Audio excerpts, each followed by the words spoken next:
It's a brand new day with Mo and News. It's time to have your say. She's got the scoop, the stories, all the latest trends. Mo's got the news, let's hear it. My dear friends, from politics to showbiz, no story's too small. Mo covers it all. She's got the inside call, her voice so smooth, like honey in the summer sun. With Mo on the mic, you know the news is always fun. Mornings with Mo, the best newsy news in the world. With her style so classic and her stories unfurled, from morning till night, she's got us in the know. Turn on your radio, let Mo's newsy news flow.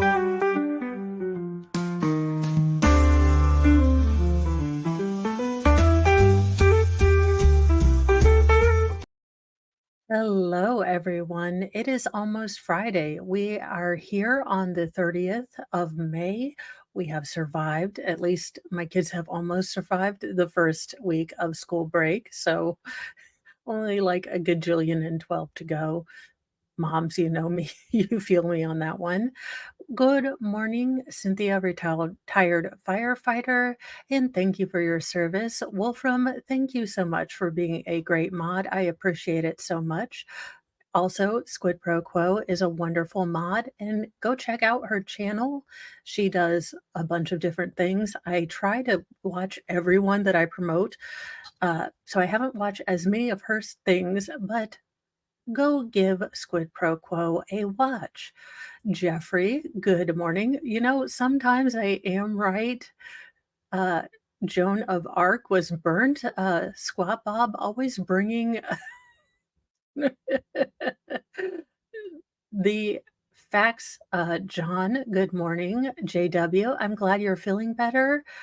Fun Diane and Mads and Tamra and Alice G, welcome. Kim, good morning. Oh, it's International Cug Your Cat Day. I will say that Dingus seems to have formed an alliance with the youngest, most pesky brother, and they seem to be enjoying being pesky to everyone. They seem to have formed an alliance, and I don't know how I feel about that one. Our first story, you don't have to be a genius to figure out where this particular alleged criminal went wrong. And I will probably watch this. I'm trying to figure out if I can do a stream this afternoon to do more of the Scott Peterson stuff, but we will definitely be watching this clip. Because a Michigan judge was astonished at how a man showed up to a virtual hearing for driving with a suspended license. Now, shocking no one, this criminal doesn't seem to be as smart as you would think. Maybe he didn't watch LawTube like the rest of us. A Michigan judge was astonished when a defendant charged with driving with a suspended driver's license dialed into virtual court while being behind the wheel of a car. It's almost like that probable cause thing has been met. Call me crazy. The May 15th hearing in Ann Arbor was for Corey Harris, whose case involved a suspended license. The assistant public defender introduced herself to Judge Cedric Simpson as Harris dialed into the Zoom hearing. Mr. Harris, are you driving? Just give me a second. I'm parking right now. I mean, he was wearing a seatbelt and he was going to wait to use his phone until he parked. This man is a hero. Simpson was seen impatiently waiting for Harris to bring his vehicle to a stop. Once the proceedings began, Harris's attorney asked Simpson for an adjournment for possibly up to 4 weeks if the court would allow. Okay, so maybe I don't understand something. This is a driving while license suspended case, Simpson told the public defender, and he was just driving and he doesn't have a license. Again, we don't need Nancy Drew or Nancy Grace to figure this one out. Harris appears to be at a loss for words as the bemused judge appears astonished. You never want the judge to make this face, or you really want the judge to make this face. Like, if you have given up all hope and you just want to, you know, bemuse and bedevil the judge with how stupid you are, I mean, maybe that was his goal. He's like, "How dumb can I be?" Yeah, I don't even know why he would do that, Simpson said. So the defendant's bond is revoked in this matter. He ordered Harris to turn himself in to the Washtenaw County Jail by 6 p.m. that day. Oh my God, Harris is heard whispering in disbelief. His attorney then said she would be calling him soon. I mean, these public defenders try, but they have this dude as their client. Oh, it's never a good look when that's like having a DUI and, using my tumbler that says this might be vodka. I mean, possibly choose your stuff correctly. Uh, Now, I don't know. Maybe mayors have lost their mind because we have Tiffany Henyard, the Chicago super mayor. We have a Georgia mayor who I think has 64 both felony thefts from stealing from a business and then the taxpayers. I think that mayors, y'all need to check your mayor. I mean, don't worry about the president. Check your mayor, because apparently we have had a spate of mayors going off the rails. Quote, went raging out of the house. Former mayor and ex-cot shot 3 men dead after learning that one of them allegedly raped his wife. Upon further review of this headline, if the alleged rape happened, if I'm a judge, meh. I mean, you're still gonna get in trouble for the 2 people that didn't, but, I mean, I don't know. That's also a very nice handlebar mustache if he could get it together. I'm not sure that they let him have aqua velva in the prison. A former South Dakota mayor allegedly unalived 3 men on Monday night after his wife told him that one of them raped her days earlier. And Wolfram, thanks for gifting 5 memberships. They went to Tammy Bogard, Free Spirit Prepping and News, Brenda Little Sis, 1957, Deborah Malinger, and Nunya Bitsness. So thank you so much, Wolfram. And if you got some of those memberships, just give him a thanks too. I mean, hmm. Oh, Mayor Tiffany Henyard is God's gift to us, though not so much the citizens of Dalton. J. Edward Ostrom, 64, is charged with 3 counts of first-degree unaliving in the death of Paul Frankus, 26, Zachary Frankus, 21, and Timothy Richmond, 35. It happened shortly before 10 p.m. in Centerville, about 40 miles south of Sioux Falls, according to the probable cause affidavit obtained by Law and Crime. A frantic Zachary Frankus called 911 to report a shooting in the 1000 block of Mainstream. After speaking with a dispatcher for a while, he reported that he had been shot and stopped talking shortly after. An officer with the South Dakota Game, Fish, and Parks Conservation arrived at the home. As he was waiting for backup to arrive, he saw a man, later identified as Ostrom, walk out of the home's garage. The officer told Ostrom to stop, but he kept walking, the affiant said. Bosch rode up to Ostrom and again told him to stop and get on the ground. This time, he did as commanded and told police officers that he had a force multiplier in his pocket and he may or may not be happy to see them. I'm just kidding. That last part, no.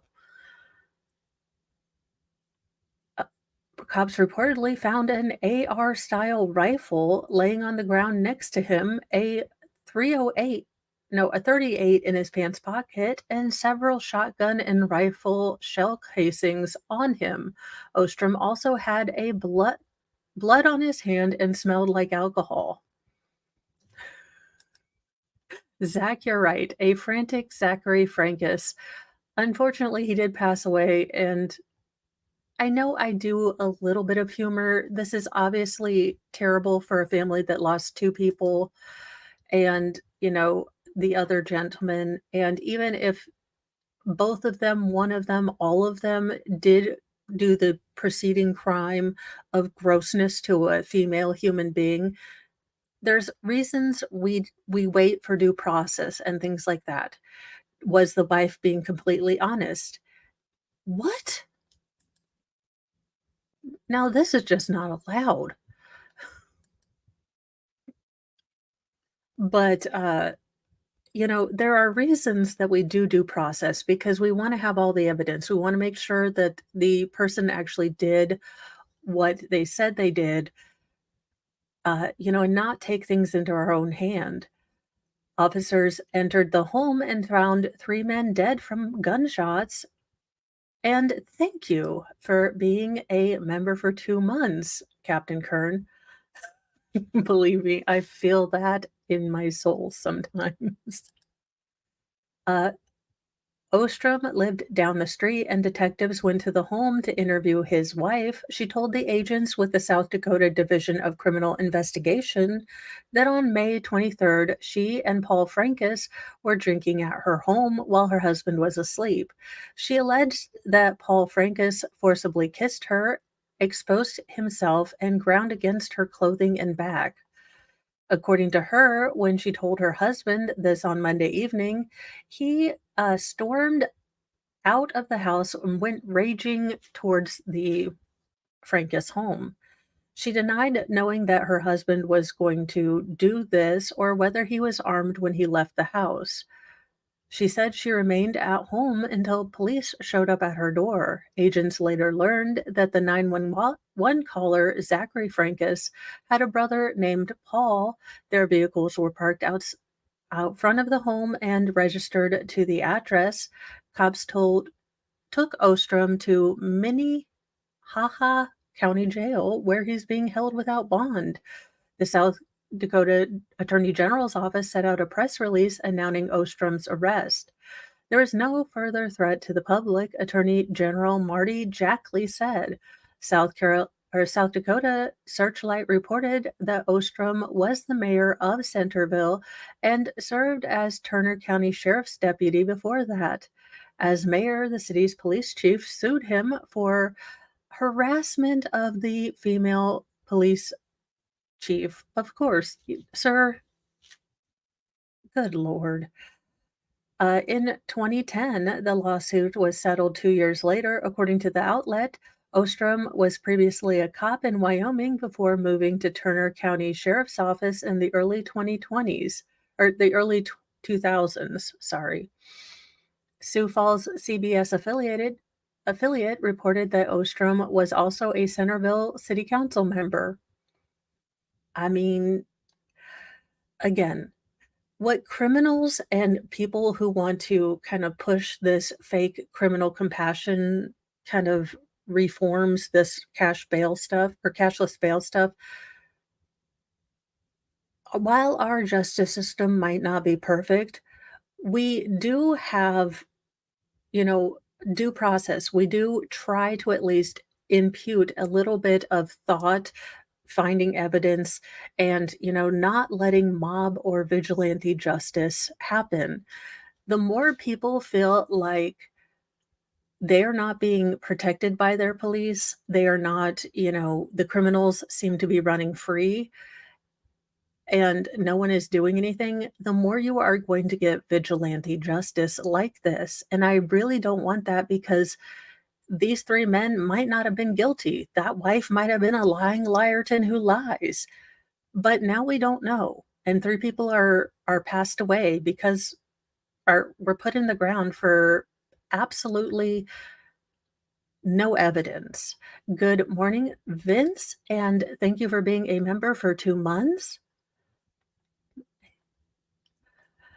So that's my 2 cents on this. I do hope that people realize that despite being, not the greatest justice system all the time, we still have due process. The justice system not only protects the, criminal or protects society from criminal actions, it also protects the criminal from this kind of justice. So I'm just saying, if we don't start really getting a hold of, the 3 to 7% of people that just cannot go out through life without, criming, then you are gonna have a lot of people that could very well be innocent, having to deal with mob justice. Now I'm gonna pack up my soapbox and switch to another thing. Uh, Now I want y'all to get your violins out. I want you to light a candle. And if you happen to have Sarah McLachlan play it for you, rest in peace, man who spent 14K on a hyper realistic collie costume. He is no longer going to be a bougie furry dog. I know you're sad. My life feels a little bit darker since he's made this decision too. Because I mean, this, you know, nightmare fuel uncanny valley weird collie suit, it just made my day. A Japanese man who shelled out over $14,000 on a realistic dog costume so he could become a border collie. I love how they say become a border collie, not like I'd like to dress up as a border collie. And can we address the pink elephant in the room, if you will?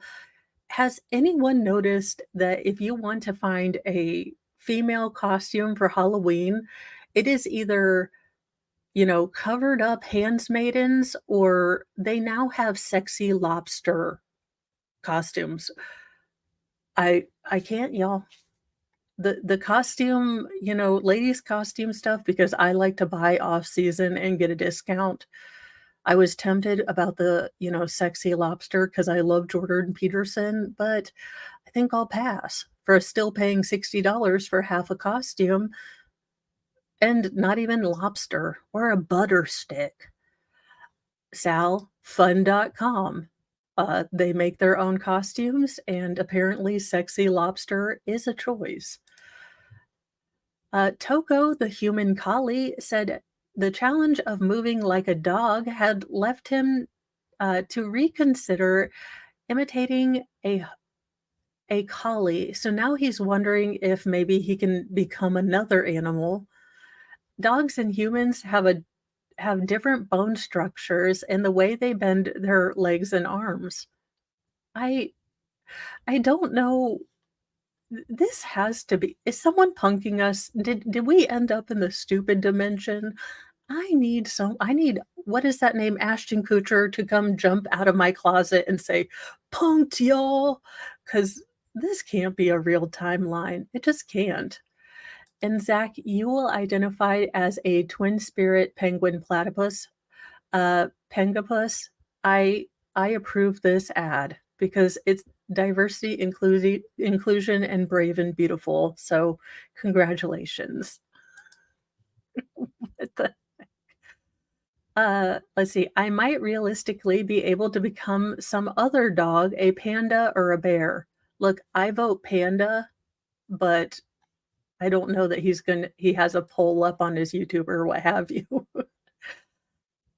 Togo told Japanese news outlet Wang Kwai a fox or a cat would be nice to try, but they're too small for humans to try. Sir, oh, putting on a panda costume does not mean you have suddenly become Lassie or not a collie costume. Doesn't mean we're gonna ask you now if Timmy's down a well. You simply are a weird furry who's just bougie enough to pay $14,000 for this costume. You did not become a cat or a dog. Y'all, this needs final form Jesus. I can't. He added, "I'd like to fulfill my dream of becoming another animal someday." And I'd like to fulfill a dream of having, the boobs I had when I was 18, but unless science, God, and gravity are gonna work together, it might be just a bridge too far. It's not clear whether he has immediate plans to branch out into other parts of the animal kingdom. Toko, who shares his life and experience living as a dog on his YouTube channel titled, quote, "I want to be an animal," has received intense backlash and mockery over his lifestyle. Us mock him? I Y'all, this is some nightmare, like, burn it with fire fuel. Like, I see this happening on my street. I'm like, "That ain't right. It just wasn't right." I mean, I y'all, no, just JKD Buck, I feel ya. Toko expressed how hard it is to walk on all fours. This has to be a Smexy thing. I mean, I am going out on record on a limb, allegedly in Minecraft. This is a play with others, not kink shaming, but I don't wanna know about it unless I ask. This has to be some kind of, like, "I will pay you 50,000 yen if you pretend to be a dog." I just This has to be some sort of prank. Uh, Rather than being tough or physically uncomfortable, the feelings of excitement I receive when uh, I pretend to be animals are stronger. So good. Slinky, I blame Zootopia too. I blame Zootopia. This all would have been, avoided if we didn't have Zootopia. However, Toko's desire to be a dog is not an act. He said he always dreamed of living as an animal long before he ordered his collie costume. Well, look, my son would like to be Godzilla, but just because I, give him a Godzilla costume doesn't mean I expect him to, light our bonfires with his atomic breath. Call me crazy. Y'all, final form Jesus, we are gonna get a flood, so help us. I cannot. God's gonna go back on, he's gonna be like, "Y'all need a flood." Apparently, there is a secret treasure in New York City, but you do have to brave the, crazy people, New Yorkers, Robert De Niro for some reason, who decided to have a press conference. I mean, you might or might not come into contact with Robert De Niro while crazy. Oh, Cindy, I am so sorry for your loss. There aren't words. There really aren't words that can make any of this better. So I'll tell you what my aunt told me. Grief sucks all the donkey um, accoutrement.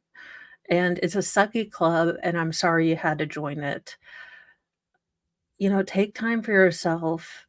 Just allow yourself to feel things. And if you need to avoid thinking for a little bit, I will be here. Generally talking about furries for some reason. But again, I am so sorry for your loss. People leave a giant hole when they leave. The secret NYC treasure hunt was a bust again, but Gem Seeker plans to dig again using book clues.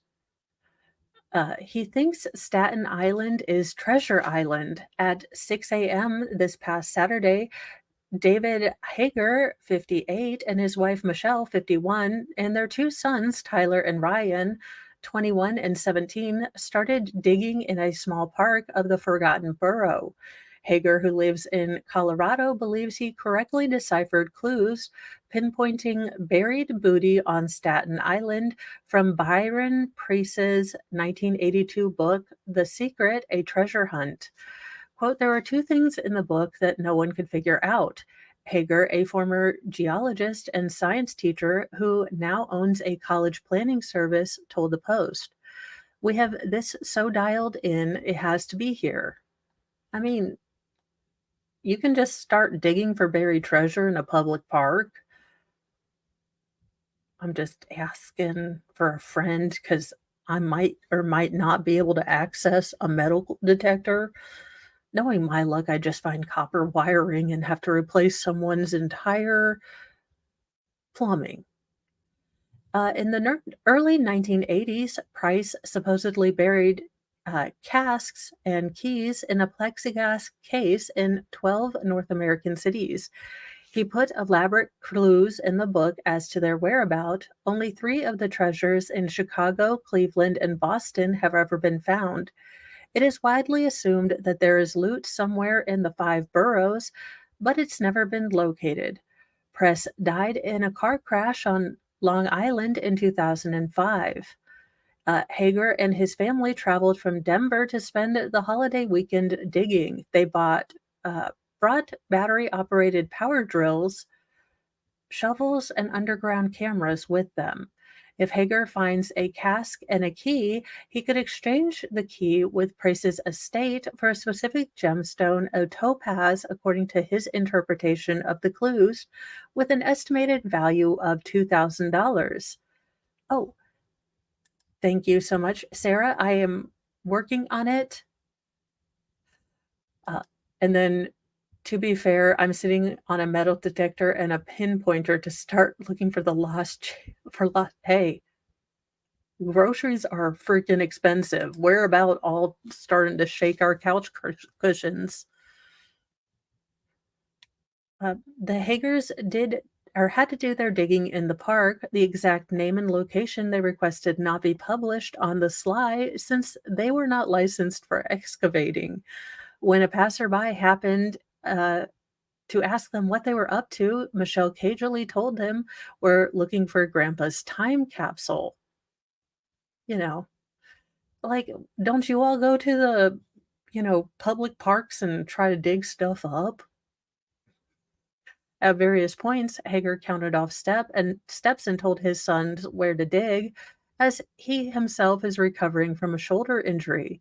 Before coming here, we practiced in the backyard and we tested different tools and techniques. Early on, it seemed the family might have hit something using a probe, which has a camera attached, but looking at the monitor, uh, Hager said, "It looks like a plexiglass case, but alas, it turned out to be a rock." Um, I mean, why not? Plexiglass case, a rock. Undaunted, the family, mom Michelle dubbed her brood Team Hager, kept digging, covering a narrow trail about 30 feet long. 5 hours later, everyone was hungry for lunch, drill batteries were dead, and the underground camera screen was busted. Holes seemed to be everywhere as the Hager kids took to digging with their hands. Dave admitted a break was in order. "We're heading to the Airbnb to recharge," he announced. The family started to dig on Saturday and Monday, or Sunday and Monday, but still didn't have any luck. Still, they aren't deterred. I mean, who who'd have guessed that? I mean, apparently they broke something, or who knows? The last ceramic case was found in Boston in 2019, and it looks like they exchanged the key for a peridot. "We'll be back," he told the Post on Monday evening, just before his return flight to Colorado. "We just ran out of time. We'll return with more equipment, more batteries, and be ready to go again." I mean, Godspeed and good luck.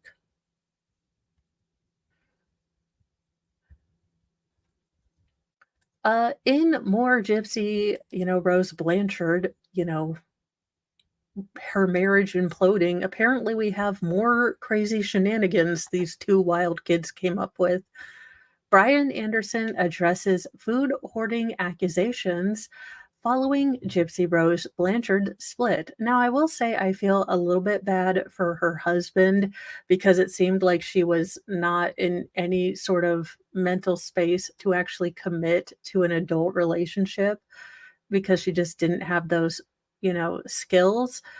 But also, she seems like maybe she wasn't ready to be in a relationship again with, well, her ex, the one that looked like her mom, to be really honest. But I think that her sense of reality is so warped, and she doesn't have the social skills to even have, in my estimation, Lord knows, I am a pill and a half that Mr. Mo has to deal with half the time. But, at least I some days attempt to become an adult in our relationship. I attempt to, use feelings, not use, sarcasm to express my feelings, and generally attempt to be going in the same direction with goals and stuff as my husband. Ryan Anderson, who separated from ex convict Gypsy Rose Blanchard earlier this year, is addressing the accusations that he hoarded food. Ryan and Gypsy married in a prison wedding in July 2022, sorry, while Gypsy was serving her 10-year sentence for her involvement in her mother's murder. In July, we all know what she did, but what is it? What is this with food hoarding? Okay, so Gypsy Rose and Ryan Scott Anderson first met in 2020 when Ryan wrote her a letter after watching the docuseries Mommy Dead and Dearest. Now, I need him to come to the front of the congregation, classroom, if you will, in this Church of Mo. And I need you to explain how someone is on America's Most Wanted. Why do you want to send her a pen pal letter? Now, having said that, do I seriously get tempted to write Sarah Boone? I might not be I might be a person in a glass house now that I think about it. According to reports, Gypsy was drawn to Ryan's letter because she found it genuine and funny. A few weeks later, the two began emailing each other and continued contact for a year and a half. Due to the illness we won't name, Gypsy and Ryan couldn't meet until July 2021. They married a year later. Again, being, sequestered from all humanity because your mother's kind of in, okay, she's got a lot of issues. Uh, and then, you don't have, you manage to wrangle your then boyfriend into, unaliving your mother, and you only get 10 years because you throw him directly under the bus, run that MF backwards, and then like do wheelies over him, you know, enough. Maybe that doesn't give you the best reference from which to start an adult relationship. As I said, maybe she should take like 5 seconds to just be herself, and single. But again, ladies, gentlemen, we all have that friend that's like, you know what? I kicked her to the curb, and I'm gonna focus on me. I'm going to respect me enough to love me alone by myself. And the next day you see them with, he's my new fiance. She's my new girlfriend. And you're like, I thought you were gonna be single. See, this is why, women just can't find support because, you're always being so critical of me. A good friend would be, supportive of me finding love again. Yeah, yesterday you was saying that you were going to be single and love yourself, which I wasn't going to ask the details, but just make sure you had some D batteries at home. I'm all confused. Any hoozle. As previously reported by The Blast, Gypsy Rose and Ryan announced their separation 3 months after her release from prison. Unfortunately, my husband and I want to get to the damn food hoarding. I don't want to hear all the other stuff. Uh, you, you appear to be a member, Jude. At least on my end, you are showing up green. After the separation, TMZ reported that Gypsy and her estranged husband would dine out regularly. However, Ryan rarely finished his food and would ask for to go boxes to bring his leftovers home, resulting in their fridge being overflowing with containers. Now, well, I mean, I haven't kept up with technology. I'm sure that there's some that are solar powered now. I don't know. I will say this doesn't seem look, I am not a mentalologist, but as a larger person, I don't always feel I have a weird relationship with food. So I don't like to eat a whole lot in front of people. So this might be something where he just doesn't feel comfortable. It's not pathological. It's just, again, you don't want to eat in front of people because you kind of know the stigma there is. Maybe he didn't feel comfortable being in restaurants as a bigger guy eating, the entire meal. I try to, cut my meal in half so that I don't overeat at restaurants because I know that, who knows? She's just ma'am, you done unalived and conspirized to unalive your mother. You're gonna talk to some dude about the fact that he gets leftovers? I mean, I don't wanna be judgy, but maybe you are in a glass house. Sources claim Gypsy was triggered and stressed out about all the food hoarding, as reportedly it reminded her of her mother's behavior and issues. Ma'am, you married a man that looks just like your daggone mom with a beard. Weird. Now, after those claims surfaced, Ryan decided to show his followers what his refrigerator looks like. He does look like I mean, maybe he wasn't feeling his healthiest, but he is looking like he's maybe taken some steps to be healthier.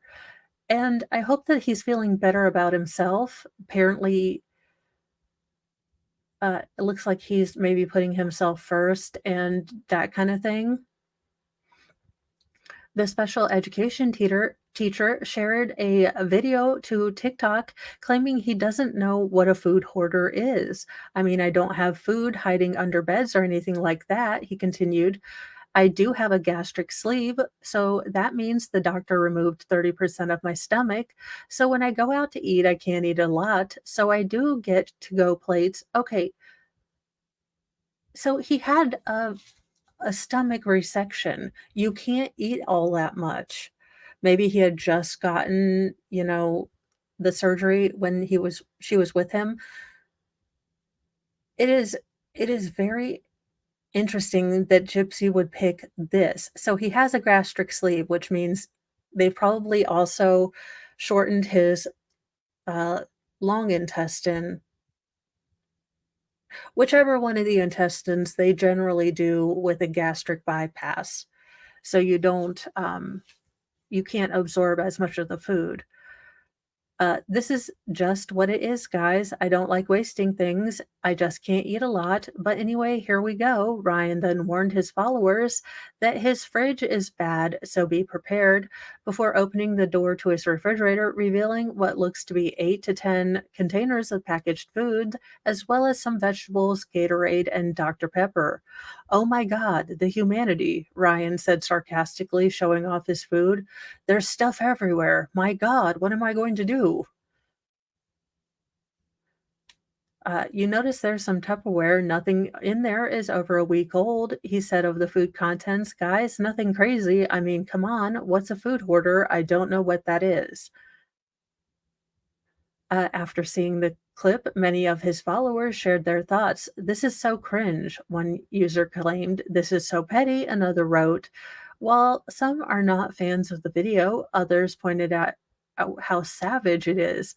This is so funny. He said, "Don't believe her." One user commented, "Yo, I am dying." Gypsy Rose seriously made it seem like there were takeout food bins everywhere. Another said, "It looks like a normal fridge. You had a lucky escape, hun," one of Ryan's followers said, hinting he dodged a bullet with Gypsy.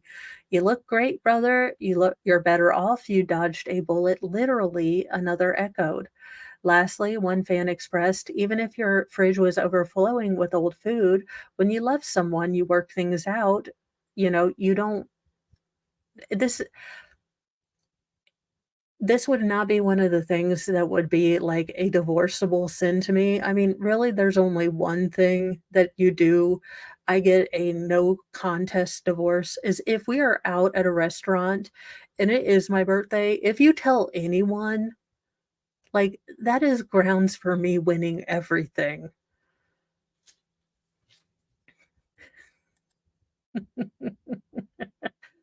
Yeah, Mr. Pibb did not get his doctorate.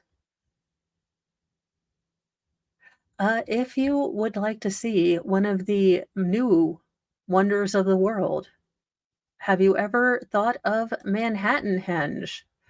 There you go, a reason more to go to New York. Other than, again, I still think Robert De Niro is there, so pick your, you know, ideas. Sal, I now know who is the eviler of us two twins. You.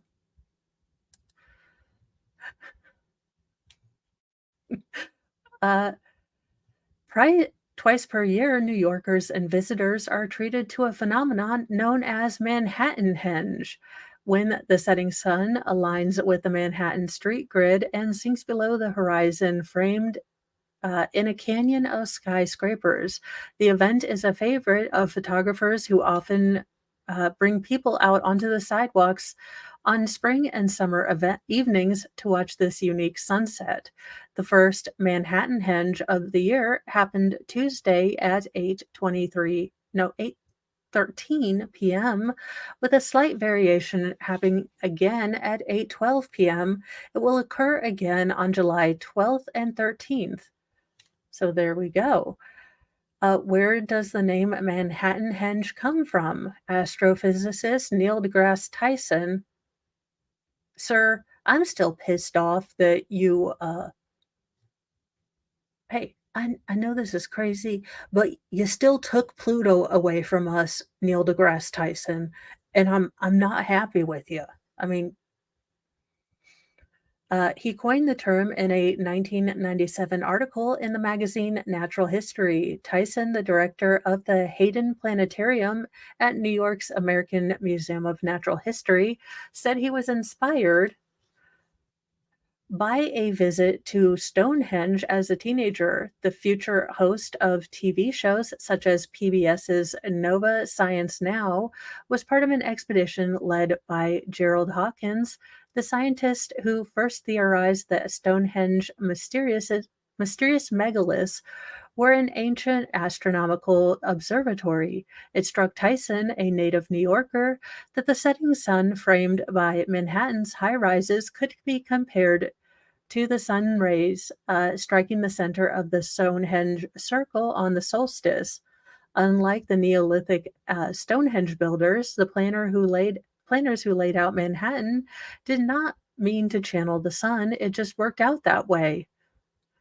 Manhattanhenge does not take place on the summer solstice itself, which is June the 20th this year. Instead, it happens about 3 weeks before and after the solstice. That's when the sun aligns itself perfectly with Manhattan grid's east to west streets. Viewers get two different versions of the phenomenon they can choose from. On May 28th and July 13th, half of the sun will be above the horizon and half will be below at the moment of alignment with Manhattan streets. On May 29th and June 12th, the whole sun will appear to hover between buildings just before sinking into the New Jersey horizon across the Hudson River. The traditional viewing spots are along the city's broad east to west thoroughfares, the 14th Street, 23rd Street, 34th Street, 42nd Street, and 57th Street. The farther east you go, the more dramatic the vista as the sun's rays hit the building facades on either side. It's also possible to see Manhattan Henge across the East River into the Long Island City section of Queens. Manhattan Henge viewing parties are not unknown, but it's mostly a DIY affair. People gather on east west streets a half hour or so before sunset and snap a photo or many photos as dusk approaches. That's if the weather is fine. There is no visible Manhattan Henge on rainy or cloudy days. Hmm,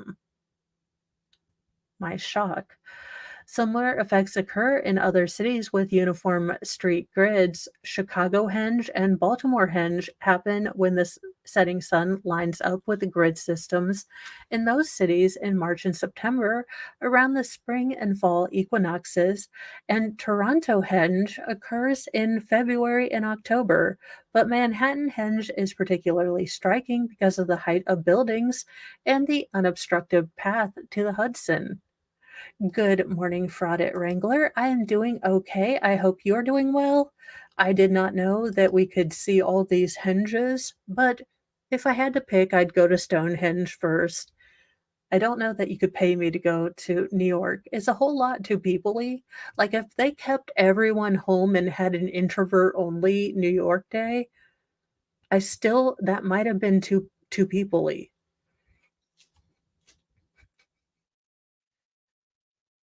In well, Hollywood actor gonna Hollywood actor. What in the actual hell is going on? Actor Nick Pasquale was accused of stabbing his Hollywood makeup artist girlfriend 20 times and then trying to flee to Mexico. Because, nothing says native of Mexico like this guy, a ginger with curly hair. And I know he's going to say, but my hair is strawberry blonde. For the sake of this argument, he's a daywalker in Mexico. Fraudit Wrangler, thank you for donating 5 memberships, and those went to D. Robertson, Half Irish, Penny Ward, Marlena Mars. There should be. Oh, and then K Matt Red Queen. So thank you so much for those. And you guys be sure to thank him if you got one of those memberships. Yeah, nothing says native of Mexico like this dude. Ginger McGingerface. Okay. The crazed boyfriend and actor is accused of stabbing his award-winning Hollywood makeup artist estranged girlfriend over 20 times and was arrested in Texas attempting to flee into Mexico. Nick Pasquale, 34, allegedly broke into Ali Shehorn's Sunland, California home around 4:30 a.m. on May 23rd and stabbed her multiple times.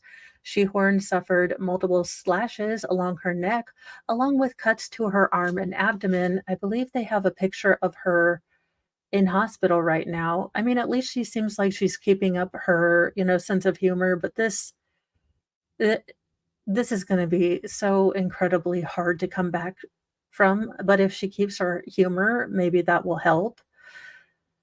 The artist and special effects producer, known for her work on Rebel Moon and Mean Girls, was found later in the day by her surrogate mother in a bloody scene that was not a pretty sight. This is not the kind of thing that should happen to anyone. Christine White, the 35-year-old's surrogate mom, told KTLA at the time, you don't think this is ever going to happen to you? I found her and I had to go to the bedroom where it happened. She said it wasn't a pretty sight. Pasquale was charged with 1 count of attempted murder and 1 count of first-degree residential burglary with a person present and 1 count of injuring a spouse, cohabitant, fiance, boyfriend, girlfriend, or child's parent. He was also accused of inflicting great bodily injury upon a victim under circumstances involving domestic violence. I would say so. There is no reason for anyone of any gender to lay hands on anyone else unless it's the defense of self and others. Pasquale will be extradited to Los Angeles County, where he will face the charges. If convicted, he faces a maximum sentence of life in state prison. And, putting on my detective hat, in my general opinion, there is no way that he expected her to survive this. You don't, stabulate someone 20 times and expect them to be fine. So, in if I was the DA, I'd be going for, like, all the guilty, because there is no way that he can say at 4:30 in the morning, he needed to use self-defense against her since he was breaking in. But let's see if his you know, I'm sure that this might be attempted, though, by his lawyer. In Lord Chippy Awaits, and I think I am going to have to, do a stinger for this because I have a feeling we need a stinger for Lord Chippy. Wet and disheveled, mom held her she basically unalived her kids, a toddler before driving to the police station with a not alive 9-year-old's body in her car and confessing to cops. How about you leave these kids in a fire station?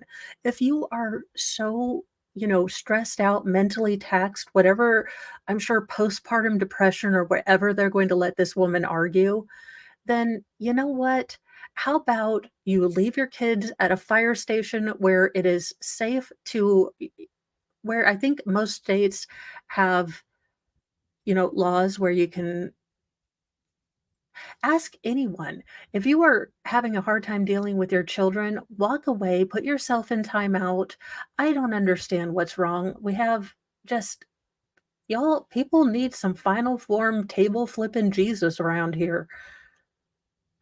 A 36-year-old mother in Missouri is accused of unaliving her two young children after she admitted to drowning her 2-year-old son and fatally using a force multiplier on her 9-year-old daughter. All right, someone put gas in Lord Chippy. I think we have a contestant allegedly in Minecraft. Ashley Parmelli was taken into custody on Tuesday and is charged with one count of second-degree murder in her son's death, while additional charges in connection with her daughter's death are still pending, authorities announced. According to Jefferson County Sheriff David Marshak, uh, Ashley, at about 10:30 a.m. on Tuesday morning, walked into Festus Police Department headquarters and told officers that she had just unalived two of her children. What in the Dante's Inferno, Festus Police Department? Officers said that Ashley did not provide a motive for the alleged double murder, describing her appearance as wet and disheveled. Ashley allegedly told police that her daughter's body was in her car, a Mazda SUV, which was parked outside of the station. Officers rushed to the vehicle where they located the 9-year-old, who appeared to have been suffering from at least one gunshot wound. They attempted life-saving procedures but were unable to resuscitate the child, who was pronounced dead at the scene. And look, I know that there are some bad cop apples, but the things that police officers have to see, first responders, thank you so much for being that line that keeps most of us normies from ever having to know the true evil and demonic possessed, like, just grossness that can live in a person's soul. I mean, thank you so much for, having to see all of that, for getting up each day to do it again and again as you serve, and I hope that we are making sure to give our first responders mental health care, because I can't imagine what it does to your soul to see this day in and day out. I mean, you get to see the best of humanity and the worst, and, I can't imagine.